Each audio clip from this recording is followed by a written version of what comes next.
네, 안녕하십니까. 네, 반갑습니다. 부산 동래구 온천동 금정마을 무량사 법천입니다. 법천 스님과 함께하는 불교 공부방 밴드에서 매주 화요일, 수요일 저녁 7시부터 8시까지 화엄경, 보현, 행원품을 함께 공부하고 계십니다. 교재는 이종린 원장님이 쓰신 실천 보현 행원입니다. 오늘 5번째 시간이 되겠습니다. 그러면 3기 의례부터 시작하도록 하겠습니다.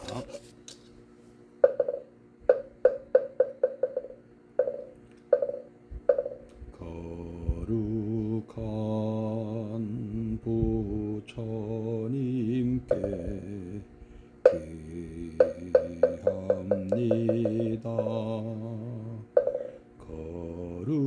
거룩한 가르침에 귀합니다.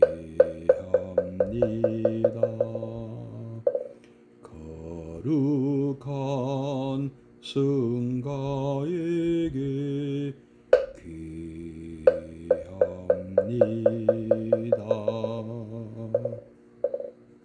예, 정강호 보살님, 예, 반갑습니다.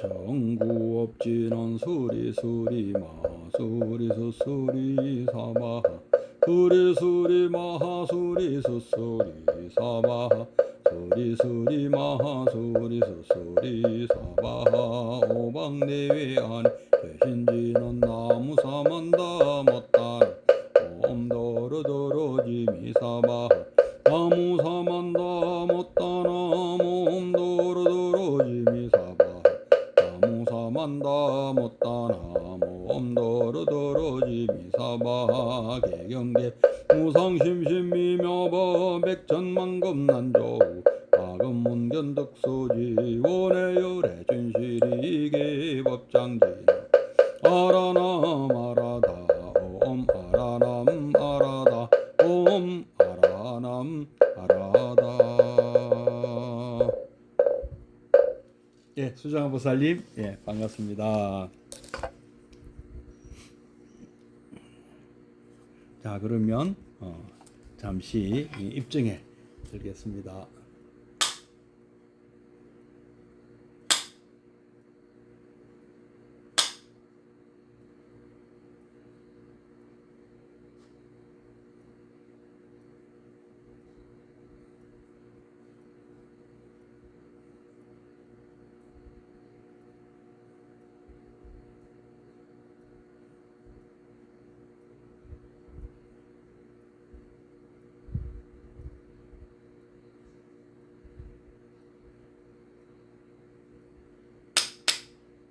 네, 입증 바로. 예, 열행보살님, 수미정보살님, 예, 해양님, 박일라님, 예, 반갑습니다. 해서 오십시오.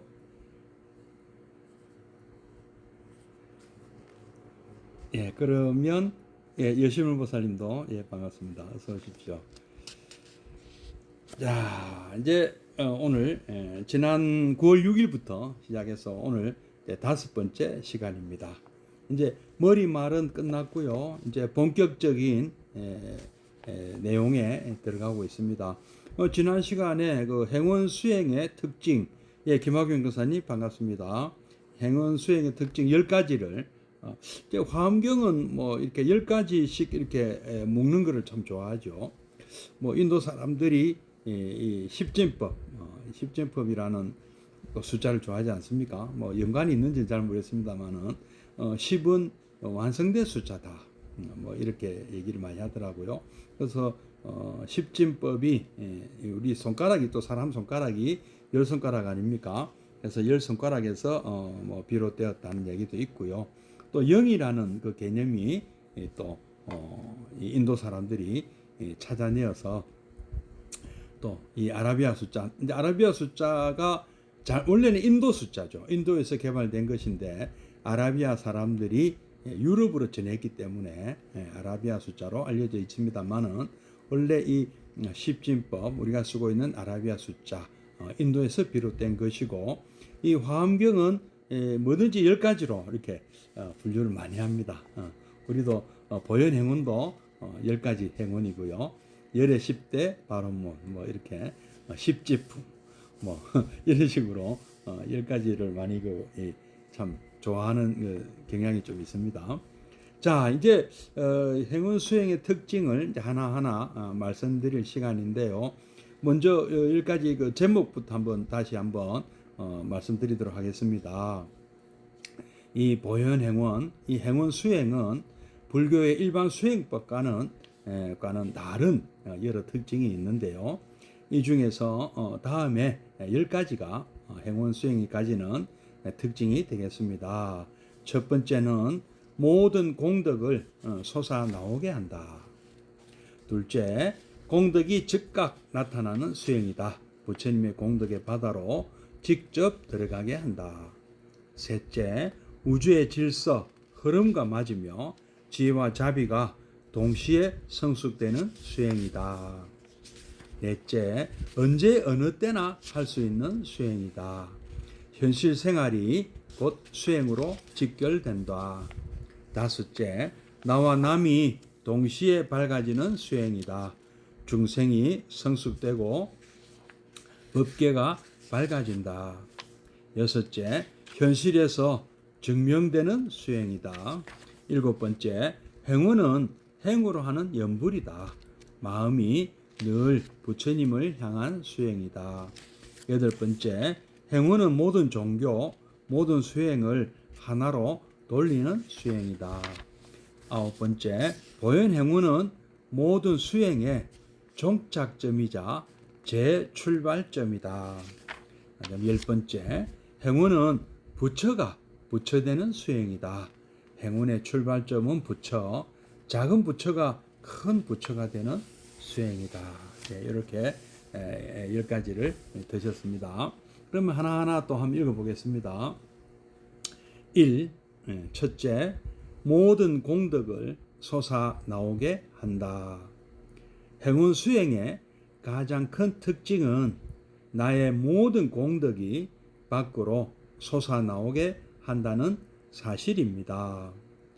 그 너그러운 성품, 그 넓은 지혜와 자비가 부처님이 아니라 본래 나의 소식인 것입니다. 슬픈 노래를 부르면 슬픔이 솟아오릅니다. 기쁜 노래를 들으면 기쁨이 솟습니다. 만약 우리 마음에 슬픔과 기쁨이 없다면 기쁜 노래 듣는다고 기쁨이, 슬픈 노래 듣는다고 슬픔이 나올 수가 없을 것입니다. 내 마음에 본래 기쁨과 슬픔이 있기 때문에 인연을 만나면 슬픔도 기쁨도 나오는 것입니다. 내가 기쁨 그 자체이므로 기쁜 인연에 기쁨이 나오고 내 가슴에 슬픔이 본래 존재하므로 슬픈 소식에 슬픔이 나오는 것입니다. 이와 같이 부처님이 보이시는 그 너그러운 자비, 그 눈부신 지혜가 본래 나의 소식입니다. 우리가 불성이 없고 지혜와 자비를 갖추지 않았다면 불법을 만난다고 하더라도 없던 불성이 나오지는 않을 것입니다.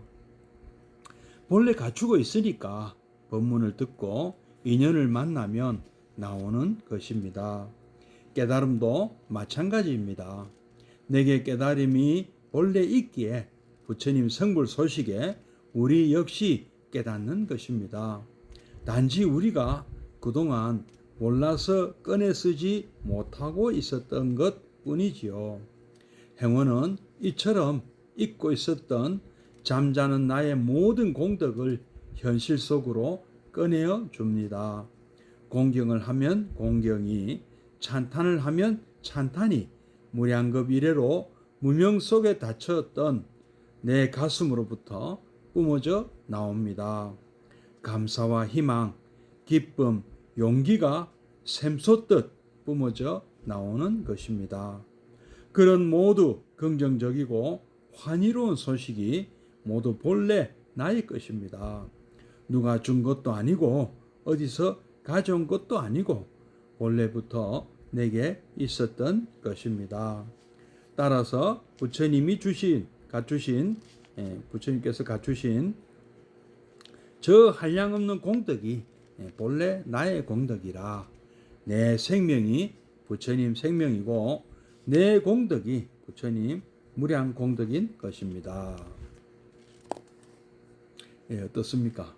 어려운 내용이 있으십니까? 예, 너무나 쉽죠. 예, 너무나 쉽습니다. 예, 근데 참 놀라운 소식이기도 하죠. 과연 그럴까? 다시 한번 읽어보겠습니다. 행원 수행의 가장 큰 특징은 나의 모든 공덕이 밖으로 솟아 나오게 한다는 사실입니다. 그 너그러운 성품, 그 넓은 지혜와 자비가 부처님이 아니라 부처님 것인 줄만 알았는데 부처님 것이 아니라 본래 나의 소식인 것입니다. 물론 부처님의 소식도 맞죠. 그러나 내가 드러내는 이 너그러운 성품, 그리고 지혜가 있고 자비가 있다면 그것은 본래 나의 것이다. 내가 갖고 있던 그동안 내가 알게 모르게 쌓았던 모든 공덕이 다 드러나게 되어 있다. 예, 부처님 공부 많이 하시면 너그러워지죠. 또 지혜로워지고요. 또 자비로워지죠. 만약에 공부를 잘 못하고 있다면 너그럽지 못하겠죠. 자비롭지도 못하고 지혜롭지도 못할 것입니다.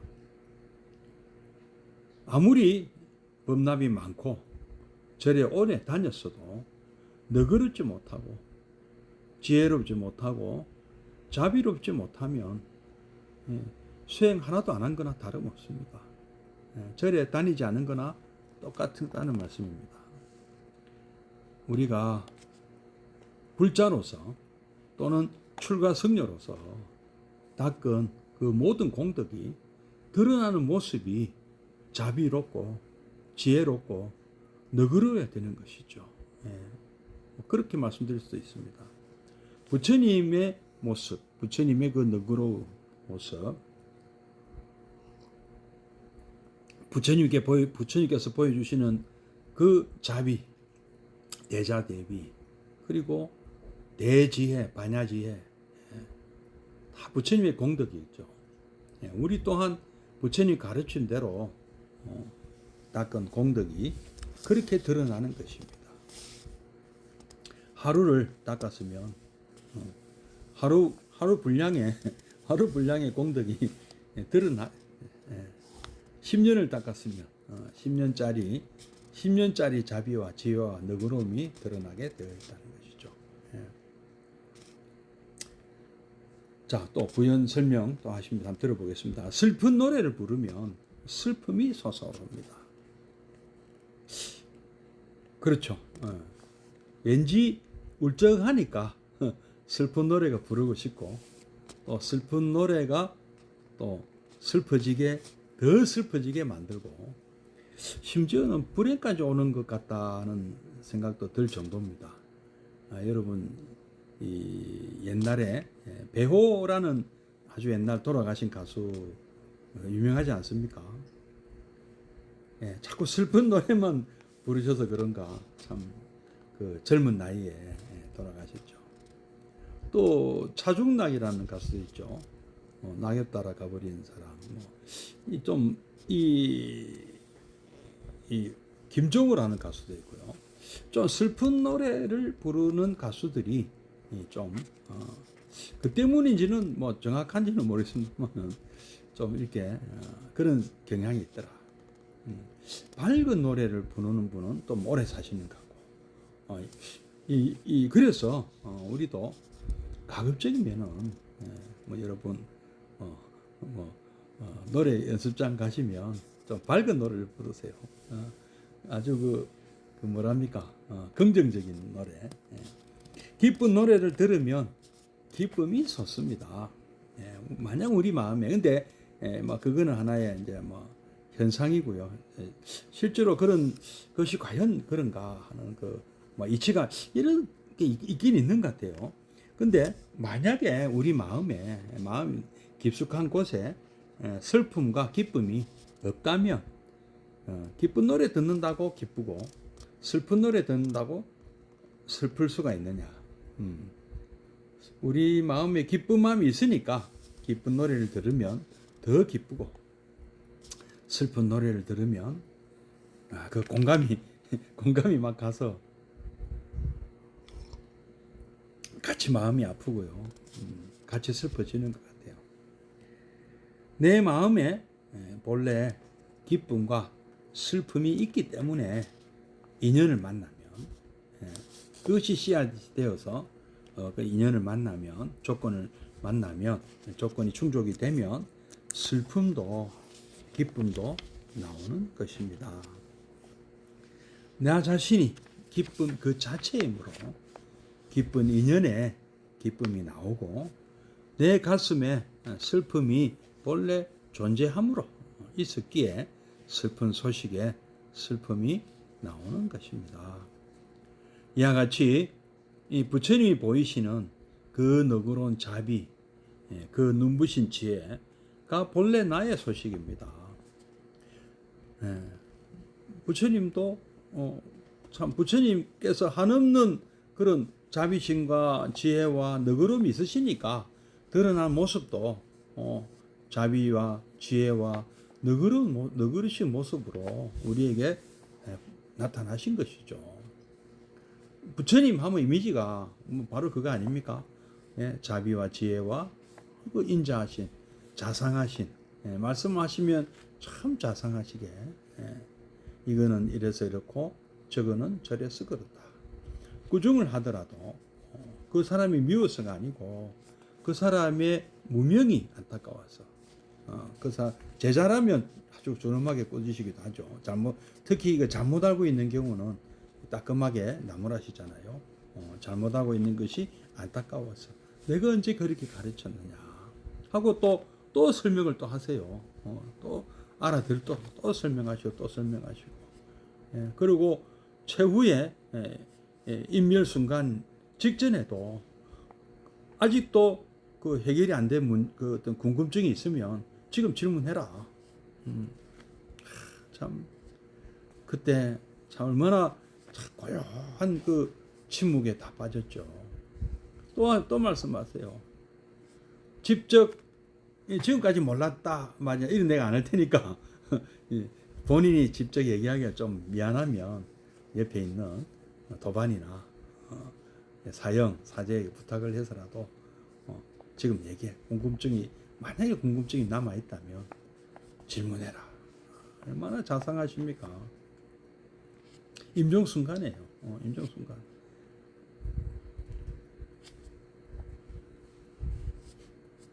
세계 초선부터 상수멸에 이르기 직전까지 마지막으로 대답해라. 질문해라. 내가 대답해 줄게. 마지막 기력을 다 짜서 말씀해 주시려고 하셨습니다.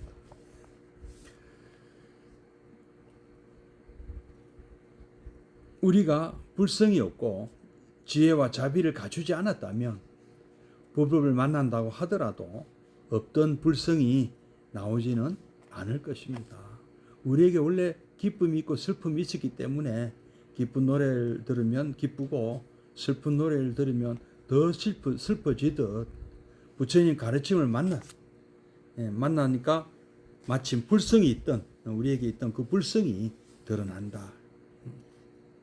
본래 갖추고 있으니까 법문을 듣고도 인연을 만나면 나오는 것입니다.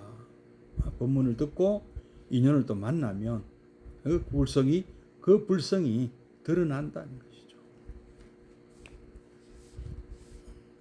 깨달음도 마찬가지입니다. 내게 깨달음이 본래 있기에 부처님 성불 소식에 우리 역시 깨닫는 것입니다. 여러분에게 불성이 있기 때문에 부처님 말씀을 들으면 맞아, 그렇지 하고 무릎을 칠 수밖에 없다. 더군다나 이 부처님 가르침은 제가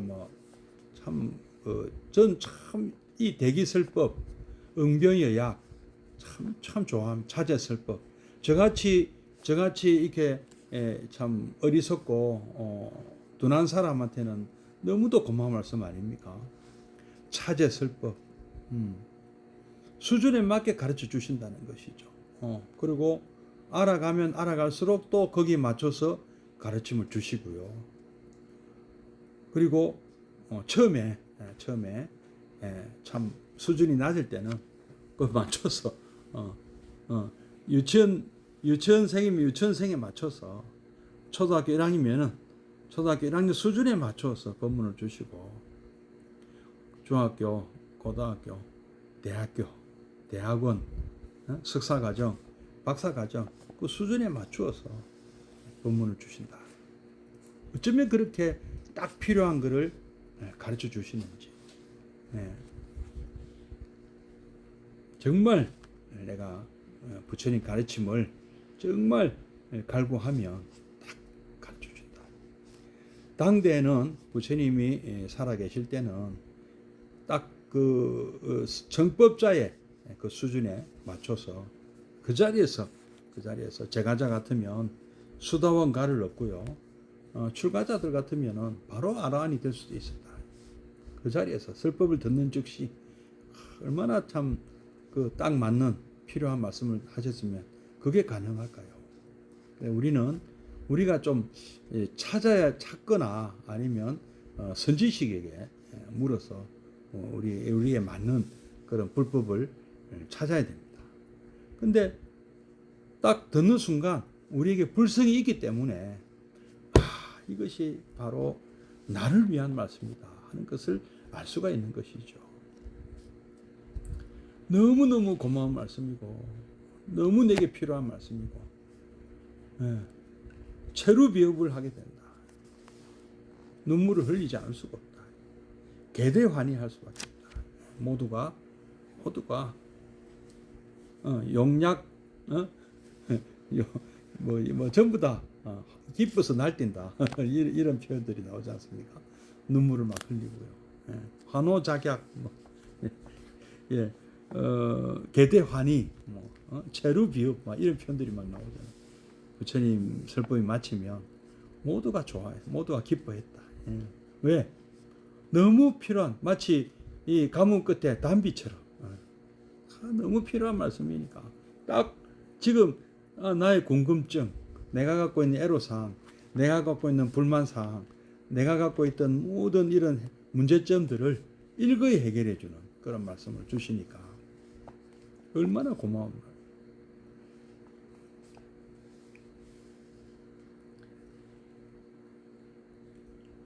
깨달음도 마찬가지입니다. 내게 깨달음이 본래 있기에, 불성이 있듯이 깨달음이 본래 있기에 부처님 성불 소식에 우리 역시 깨닫는 것입니다. 단지 우리가 그동안 몰라서 꺼내 쓰지 못하고 있었던 것뿐이죠. 깨닫는 것도 새로 얻는 게 아니랍니다. 우리가 갖고 있던 것을 되찾는 거라고 합니다. 부처님께서 가르쳐주신 길이 원래 있던 길이듯이 우리의 깨달음도 원래 깨달음이 있었다. 근데 우리가 잊고 있었다.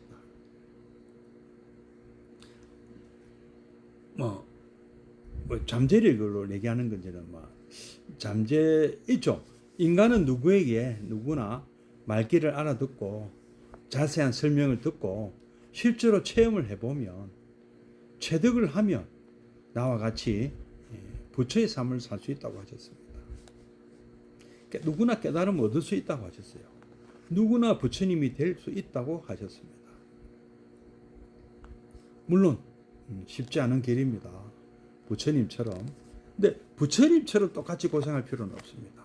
부처님이 그러셨거든요. 내가 다 해봤다. 고생은 내가 대신 다 했다. 여러분 대신에.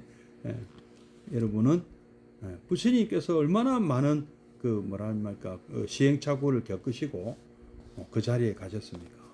그리고 우리에게 똑같은 시행착오를 하지 말라고 하셨습니다. 굳이 그런 고행을 하지 마라. 둘러가지 마라. 이 길이다. 내가 닦아놨다. 다른 길로 가지 마라.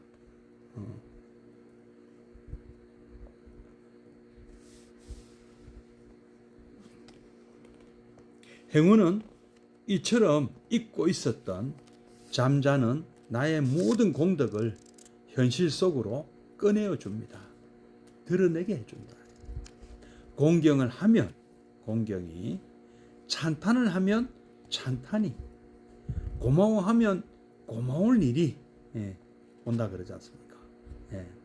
공경하면 공경이, 찬탄하면 찬탄이. 무량겁 이래로 무명 속에 닫혀있던 내 가슴으로부터 뿜어져 나옵니다. 감사와 희망, 그렇죠? 고마워할수록 고마운 일이 생기고 희망을 가질수록 그 희망이 실현되고 기뻐할수록 기쁜 일이 더 오고요. 용기를 가지고 용기, 이 얼마나 다 긍정적인 용어들입니까? 감사와 희망, 기쁨, 용기가 샘솟듯 뿜어져 나오는 것입니다. 그런 모든 긍정적이고 환희로운 소식이 모두 본래 나의 것입니다. 내가 갖고 있던 것이었어요. 몰랐을 뿐이라는 것이죠. 누가 준 것도 아니고 어디서 가져온 것도 아니고 본래부터 내게 있었던 것입니다.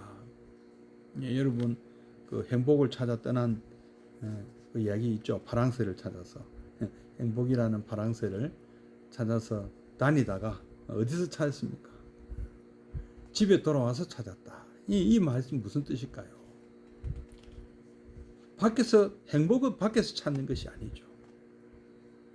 어디서 찾는 것입니까? 원래부터 내게 있었습니다. 내가 몰랐을 뿐이죠. 모든 긍정적이고 환희로운 소식이 본래 나의 것이었다. 누가 준 것도 아니고 어디서 가져온 것도 아니고 본래부터 내게 있었던 것이다. 이무소득고다. 따로 얻은 바가 없다. 원래 있던 건데 가져온 게 아니다. 따라서 부처님이 갖추신 저 한량없는 공덕이 그 너그러운 성품과 그 자비, 지혜, 반야, 일체종지, 이 뭐라고 이름 붙였던 이 한량없는 공덕이 본래 나의 공덕이라. 내 생명이 곧 부처님 생명이고 내 공덕이 또 부처님 무량 공덕인 것입니다. 이 부분은 우리 그 광덕 큰 스님께서 부처님 무량 공덕 참 이 말씀 많이 하셨다고 저는 알고 있습니다. 이종인 원장이 광덕 큰 스님의 마을 상자라고 하시더라고요. 자, 이제 25페이지의 두 번째 우리 보현행원의 특징 두 번째 보현행원 수행의 특징 두 번째입니다. 이 공덕이 즉각 나타나는 수행이다. 부처님 공덕의 바다로 직접 들어가게 한다. 일반 수행은 그 경지가 어느 정도 익지 않으면 공덕이 잘 나타나지 않습니다. 그러나 행운의 공덕은 즉각적입니다. 내가 행운을 하는 순간 그 공덕은 우리 모두에게 다가옵니다. 남을 칭찬하면 그 즉시 나에게 똑같은 칭찬이 돌아옵니다. 내가 남의 공덕을 같이 기뻐하면 남도 나와 비슷한 경우가 될 때 나보다 더 기뻐해 줍니다. 기뻐하는 순간 기쁨 또한 우리 모두의 가슴에 파도처럼 넘쳐납니다. 내가 따라주는 만큼 남도 따라주고 내가 양보하는 만큼 남도 내게 똑같이 양보해 줍니다. 가는 말이 고우니 오는 말도 곱고 오가는 말이 고우니 사람 사이가 더욱 정겨워집니다. 사람 사이가 정겨워지니 사회가 정겹고 사회가 정겨우니 온 나라가 다 편안합니다. 우리가 행운을 하는 순간 우리는 부처님과 직거래를 하는 것이며 부처님 공덕의 집으로 문을 열고 바로 들어가 버리는 것입니다. 자, 2번 공덕이 즉각 나타나는 수행이다. 부처님 공덕의 바다로 직접 들어가게 한다. 일반 수행은 이제 보현 행원 외에 뭐 우리 화두선이나 또 뭐 위파사나 뭐 각종 수행이 많죠. 뭐 이런 수행은 그 경지가 어느 정도 있지 않으면 공덕이 잘 나타나지 않습니다. 뭐 우리 화두선은 최상승 그 수행법이라서 그런지 쉽게 이렇게 어떤 뭐랄까 그 공덕이 나타나지 않죠. 참 어렵습니다. 근데 위파사나는 또 조금 이렇게 단계별로 공덕이 나타난다고 합니다. 실제로 그 체험을 해본 분들의 공통적인 말씀이 위파사나는 단계별로 이 도움을 준다. 실질적으로 그 성취감을 맛볼 수가 있다고 하십니다. 그러나 행운의 공덕은 즉각적입니다. 굉장히 뭐 빨리 온다. 한번 이 말씀 들어보겠습니다. 내가 행운을 하는 순간 그 공덕은 우리 모두에게 다가옵니다. 남을 칭찬하며 그 즉시 나에게 똑같은 칭찬이 돌아옵니다. 뭐 이게 반드시 그런 건 아니죠. 반드시 그런 건 아니에요. 그렇지 못한 경우도 있긴 있습니다. 그런데 단 이게 아마 칭찬이 아니기 때문에 안 올 수도 있는 거예요. 어떤 칭찬인 듯 칭찬 아닌 칭찬이 있죠. 어떤 칭찬이 그렇겠습니까? 소위 말하는 아부죠, 아부. 이 아부는 그러니까 칭찬이 되려면 아부와 칭찬을 어떻게 구별하느냐 하면 예경이 돼야 칭찬이 되는 것이죠. 먼저 예경저불이 먼저입니다. 예경하는 마음이 없이 칭찬을 하는 것은 자칫 아부가 되는 것이죠. 예경하는 마음이 없어. 존경심이 없고 없는데 이빨은 들기 좋은 소리를 해. 그건 아부예요. 그 사람 마음을 우리가 그 아부를 좋아하면 안 됩니다. 칭찬도 좋아하면 안 되지만 부처님은 칭찬도 비난도 좋아해서는 안 된다고 하셨어요. 거기에 흔들려서는 안 된다고 하셨습니다. 부처님 당시에 외도 수행자 두 사람이 부처님의 행렬을 이렇게 이제 그 큰 뭐 이렇게 사람들이 많이 다니는 길밖에 없었겠죠. 그 마가다 왕국의 수도 라자가부터 저 코살라 왕국의 수도 어디입니까? 사바티 성까지 뭐 고속도로가 뚫린 건 아닌데요. 이렇게 교역로가 쭉 이어져 있었다고 합니다. 뭐 중간에 바이살리라든지 이런 것을 경유하는 그런 교역로가 있는데요. 그러니까 이게 그때만 해도 2600년 전만 해도 인도 대륙의 대부분의 나머지 인도 대륙 쪽에는 거의 그야말로 밀림, 정글지대였고 아주 그 미개한 원시시대나 다름없어요. 요 부처님 당시 활동하던 이 지역만 조금 그 문명이 이제 철기 문명 때문에 좀 이렇게 인간다운 그 삶을 살고 있었던 것 같아요. 그러니까 조금만 더 들어가도 정글이고 각종 그 무서운 그 짐승, 독사, 그다음에 산적이랄까 이렇게 도둑 많이 강도 이래서 굉장히 치안이 이 불안한 곳이라 그 루트로만 사람들이 좀 다녔거든요. 그러니까 그 내가 가는 길에 이렇게 그 뭐 본의 아니게 이렇게 그 일행이 생길 수가 있는 것이죠. 그래서 부처님이 뭐 여러 수십 명의 제자들을 거느리고 이렇게 여행을 가는데, 맞으면 이제 그 전도 여행을 가시는데, 그 외도 수행자 둘이 이제 뒤에 따라 붙어 가지고, 근데 이제 문제는 너무 가까이 따라오면서 두 사람 하는 대화가 이 부처님과 부처님의 제자들이 다 똑똑히 들을 수 있었다는 것이 문제입니다. 그래서 재밌는 거는 그 두 사람이, 그 한 사람은 스승이고 한 사람 제자 같아 보였는데, 한 사람은 칭찬하면 한 사람은 비난하고, 이제 막 둘이 의견이 안 맞아갖고 저 부처님과 저 제자들은 뭐 무엇이 어떻고 저떻고, 한쪽에서는 욕하고 한쪽에서는 칭찬하고 막 이랬나 봐요. 근데 그거를 참 그 똑똑히 다 들렸으니까, 욕하는 소리하고 칭찬하는 소리가. 근데 이제 부처님께서 제자들이 이제 참 이런 경우는 어떻게 해야 됩니까 하니까, 비난을 하든 칭찬을 하든 흔들려서는 안 된다. 칭찬에 고무되어서도 안 되고 비난에 위축되어서도 안 된다. 그런 말씀하셨다고 합니다. 근데 우리가 아까 그 너그러운 말씀도 제가 아까 말씀드렸는데요. 우리가 이 보면 좀 그 뭐랄까, 위를 갖추라. 말하자면은 당당해라. 어디 가도 당당한 모습을 보여라고 하면 거만한 모습을 띠기가 딱 좋다는 것이죠. 이 승려로서의 어떤 위를 갖춘다고 하는 것이 자칫 이 우리가 제가자 분들에게 거만하게 비치는 것을 조심해야 된다.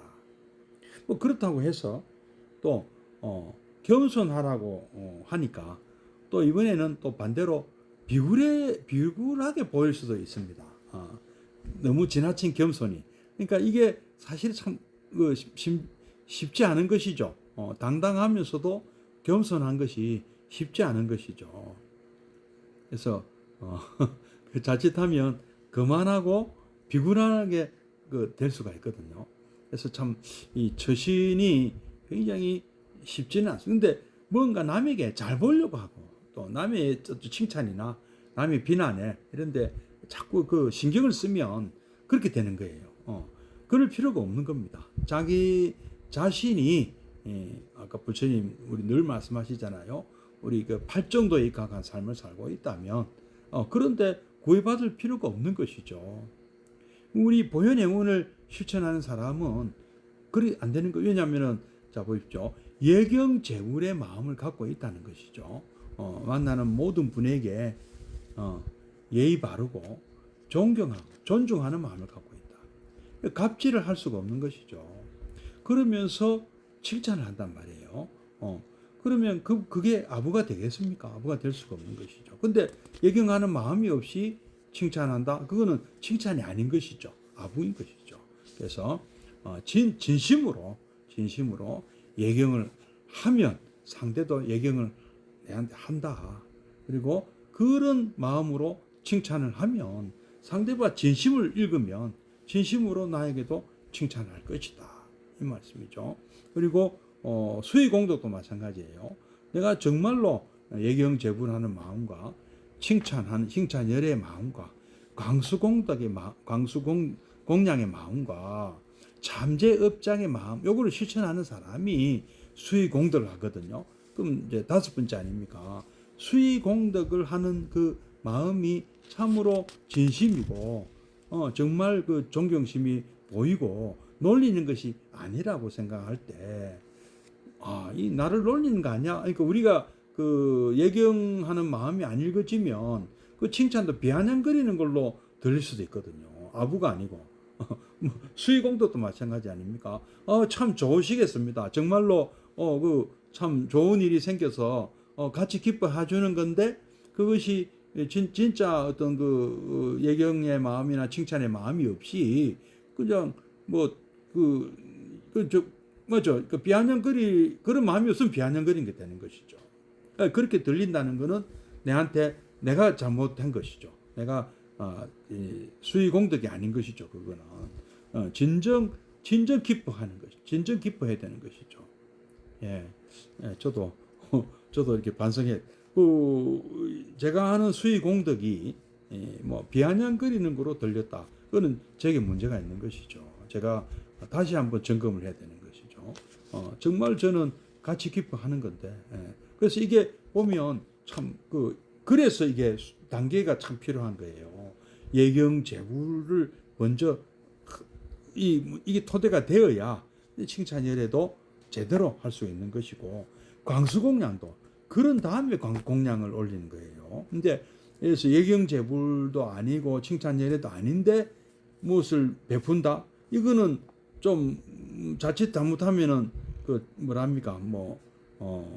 뇌물이 되거나 뇌물이 되거나 뇌물이 되고 존경하지도 않으면서 뭐 준다 뇌물이 되거나, 아니면 옛날 좀 안 좋게 적선이란 말이 나쁜 용어가 아닌데요. 그냥 거지에게 그냥 적선하는 거 정도가 되거든요. 그렇게 돼서는 안 되지 않습니까?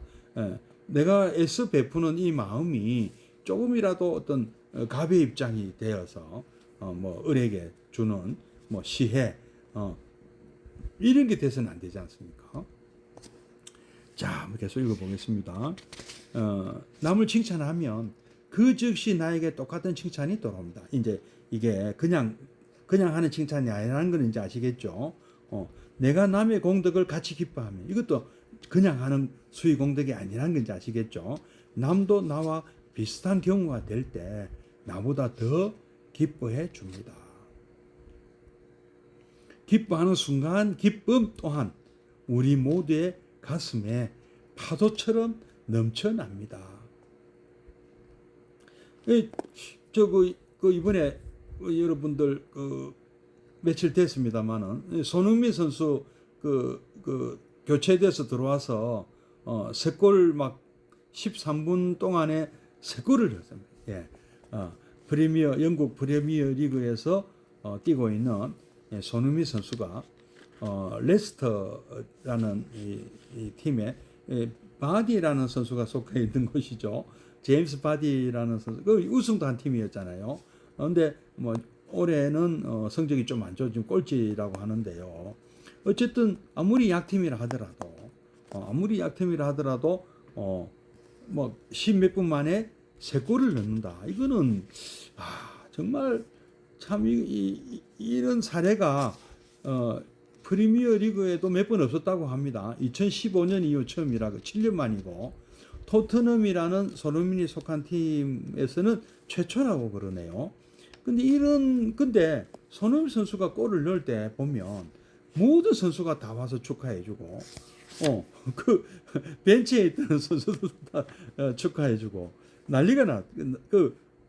손흥민 선수가 그동안에 자기 동료 선수가 골을 넣을 때 진심으로 기뻐해줬거든요. 내가 남의 공덕을 같이 기뻐하면 이걸 했단 말입니다. 그러니까 이게 가능한 거 아니겠어요?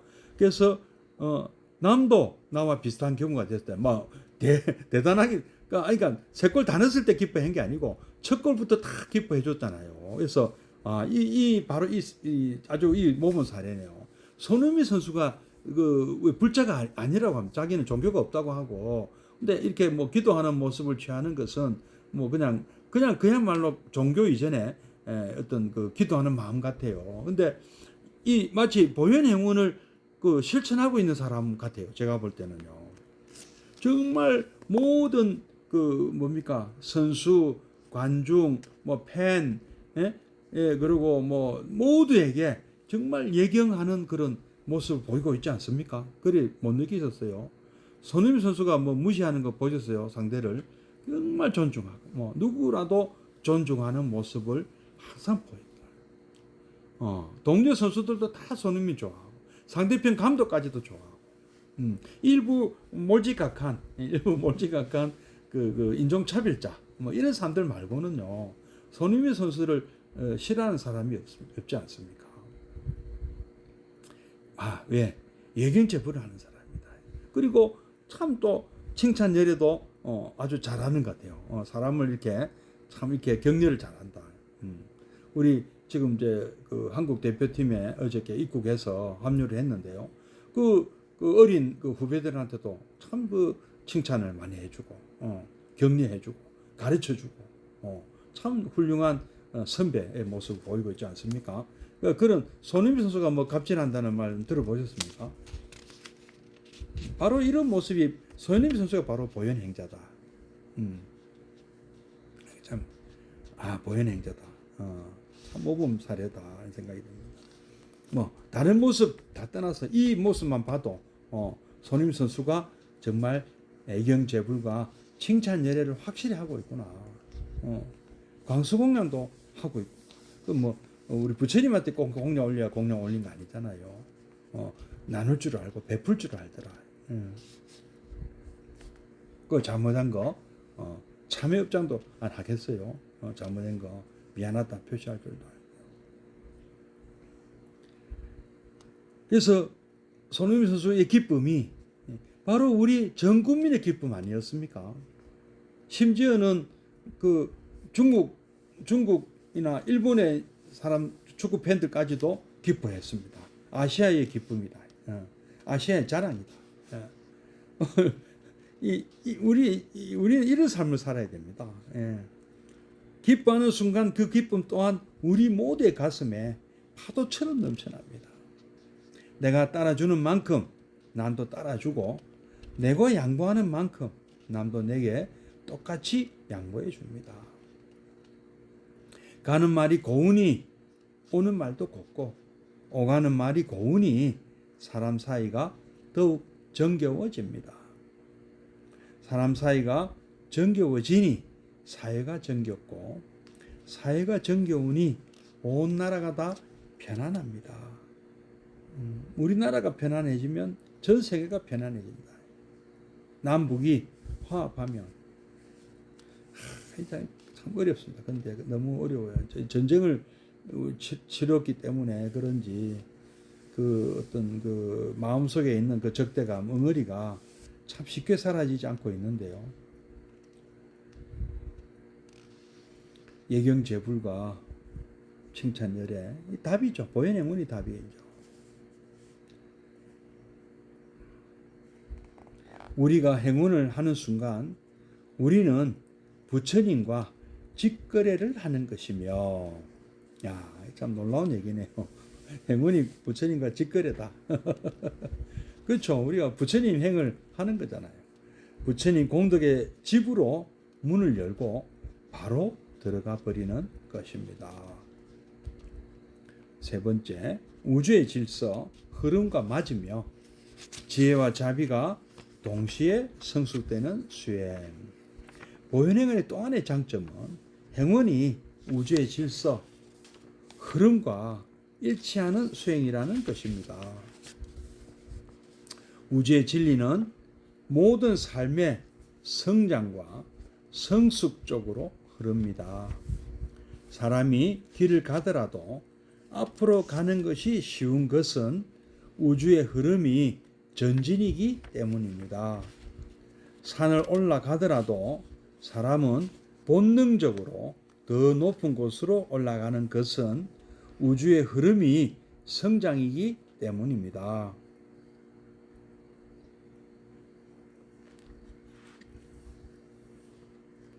더 멀리 여행하고 더 높이 나는 것도 우주의 본성이 자기 확대요 성장이기 때문입니다.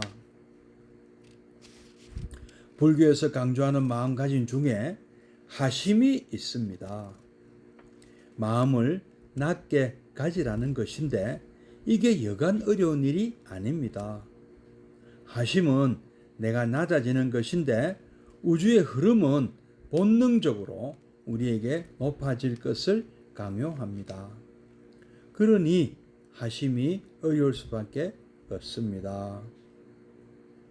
행운은 우리에게 하심을 강요하지 않습니다. 그런데도 행운 수행을 하면 하심이 저절로 됩니다. 왜냐하면 행운은 우리에게 공경을 가르치기 때문입니다. 공경은 위를 쳐다보는 것이요 내 마음이 위로 향하는 행입니다. 반대로 하심은 밑으로 내려가야 하죠. 공경은 위로 향하기 때문에 공경하는 것은 지극히 우주의 흐름에 부합됩니다. 그러므로 조금도 어렵지가 않습니다. 부처님을 공경하다 보면 하심은 저절로 되는 것입니다. 인욕행도 마찬가지입니다. 인욕이란 내가 작아지는 것인데 인욕행을 하려면 마음은 아래로 향해 있다. 하심이나 인욕이나 나를 낮춰야 되는 거죠. 그러니 힘이 듭니다. 우주는 스스로 커지는 쪽으로 흐르는데 마음은 자꾸 작은 쪽을 향해야 하니 어렵고 힘들 수밖에 없습니다. 그런데 행원은 그렇지 않습니다. 긍정적인 쪽, 커지는 쪽으로 행을 유도합니다. 예컨대 중생을 공양하고 그 뜻을 따라주다 보면 항순중생이죠. 나의 행동 반경은 더 커지고 내가 더 넓어집니다. 인욕은 저절로 오게 되어 있습니다. 하심도 공경을 하면 저절로 오는 것이죠. 행운 수행은 모두가 이런 식입니다. 하지 말라, 참아라, 버려라, 너 자신을 죽여라, 이런 부정적인 마음이 아니라 긍정적이고 밝은 마음을 통해 목표하는 바가 저절로 오게 합니다. 따라서 따로 지혜를 구하지 않아도 지혜는 밝아져 오며 따로 자비를 구하지 않아도 마음은 한없는 자비로 가득 차 올라옵니다. 지혜로워라, 자비로워라 한다고 지혜로워지는 것이 아니고 자비로워지지가 않죠. 너그러워지라고 너그러워집니까? 하심하라고 하심이 되냐고, 인욕하라고 인욕이 되냐고. 부정적으로 가는 길은 참 어렵다. 근데 앞으로 나아가고 높이 올라가고 이런 것은 쉽다. 오히려 행운은 밝음으로 어둠을 물리치며 긍정적이고 적극적인 마음을 통해 지혜와 자비가 밝아오게 하는 수행입니다.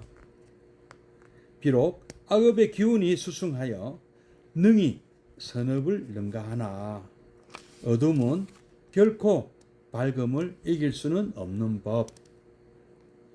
우리는 선업의 밝은 힘으로 어둠을 물리치는 것입니다. 부처님 밝은 광명으로 어둠을 몰아내는 것입니다.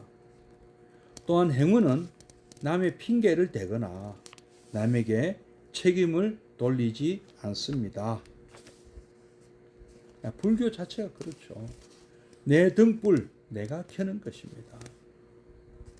저분이 어둡고 세상이 어두운 것은 내가 불을 붙이지 못했고 내 자성에 등불을 켜지 못해서 그런 것입니다. 내가 타오르리라. 내 등불 내가 켜리라. 자등명이에. 그래서 어둠 속을 방황하는 저분들에게 밝음을 주고 이익을 주리라. 이렇게 맹세하고 이렇게 알고 이렇게 실천하는 것이 행운입니다.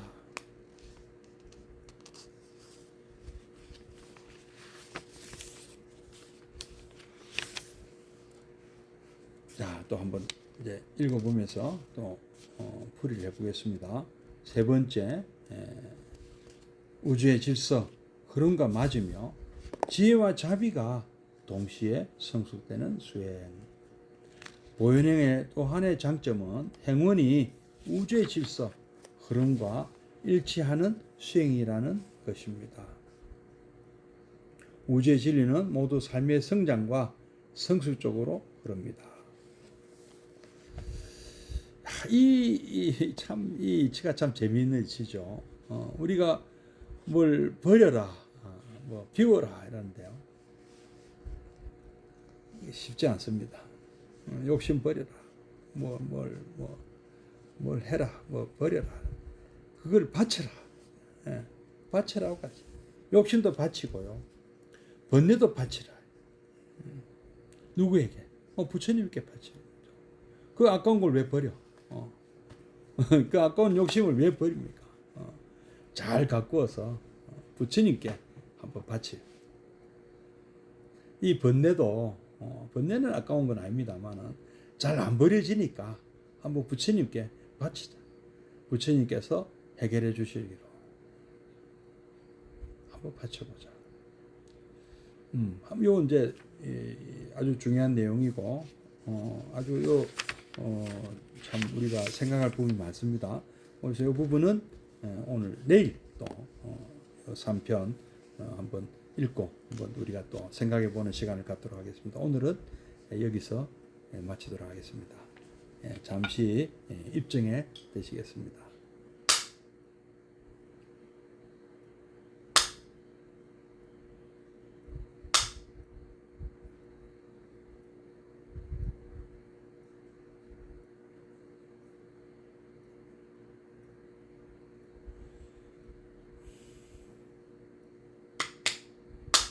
입증 바로 사원, 소원과 고연 행원을 해서 마치도록 하겠습니다.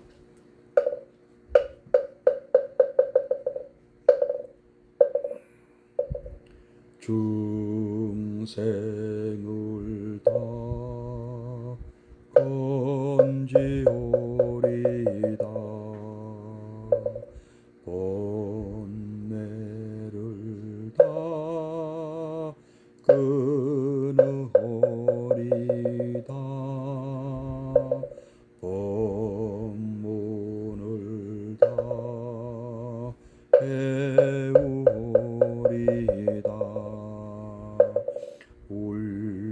울도를 다 이루오리다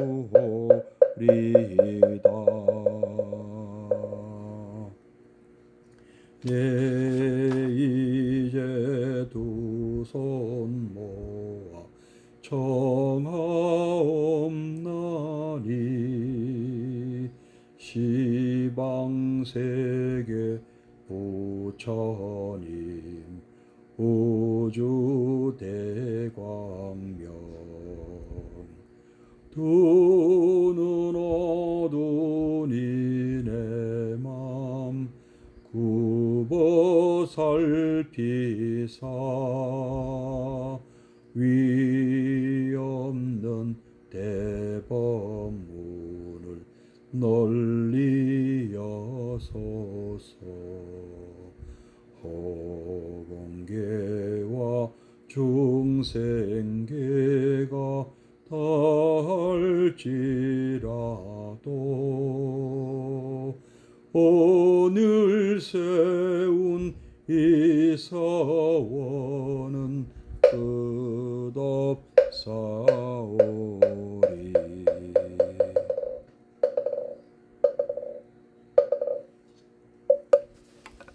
예, 고맙습니다.